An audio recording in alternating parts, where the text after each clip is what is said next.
Greetings from all of us here at Grace Evangelistic Ministries. We want to bring you a word of encouragement in a time such as this. The year is already rolling, and it's rolling fast. I know that you must have taken a resolution, which is usually what people do at the beginning of the year. It's not about just taking resolution, it's the staying power that goes with that resolution. That's what counts. Everybody can take a resolution, but not everybody can stand firm on the resolution they take.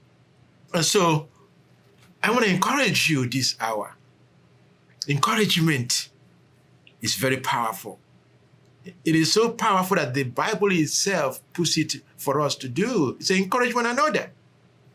It's a mandate. In fact, God knows what it means that he himself gets involved, that the Apostle Paul calls him God of encouragement. May the God of encouragement encourage your heart. Encouragement is so good. We need encouragement. I personally need encouragement because the battle out there is ugly. And by you sending words of encouragement through telephone, emails, and just letting us know that you are standing by us. We are here to encourage one another. So Paul understood the implication of discouragement, knowing that once you are discouraged, you cannot go forward. Once you are discouraged, you bail out. Once you are discouraged, you can't even pray. So encouragement is so powerful that when he completed his first letter to the Corinthians, in the 15th chapter, he tells them, be steadfast, immovable, always abounding in the work of the Lord, knowing that your labor, your toil in the Lord is not in vain. Why did he tell them that? Because it's easy to bail out. It's easy to lose your steps. It's easy to sit down and just look into your life and say, why me? Why me? Once you step into that why me syndrome, my friend, the devil will begin to celebrate because he knows that he has you where he would have you be, in that why me syndrome, why me room. If he invites you into that why me room, say, tell him, no, I'm not coming in.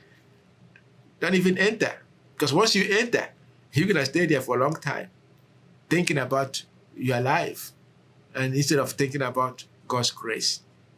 Don't buy. It's like fishing. The bait is thrown into the water. If you're a good fish, look at that bait and keep going. And sometimes when I was little, we would fish, and I will go. Sometimes you will see the fish itself where the water is clear, and you see some fish, they will see your bait, they will look at it, and they just moved.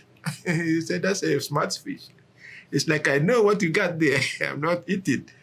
That's what you do. Don't bite in when the devil wants you to bite in. Stay away from the why me syndrome and focus on the future. Focus on what God has for you. God has a better plan, and that plan will not falter.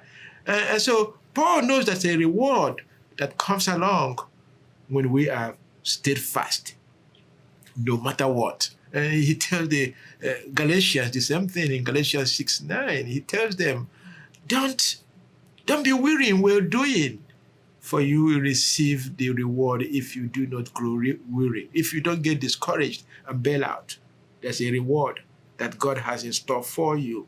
And he tells them the same thing. The author of Hebrews tells his audience in Hebrews 10:23. He tells them, hang on, for he who has promised is faithful. Don't bail out. He tells them the same thing. To hang on, that there's a reward that goes along with your faithfulness. Remain faithful in what God has called you to do. Don't allow the devil to talk you out. Steadfastness has a big reward.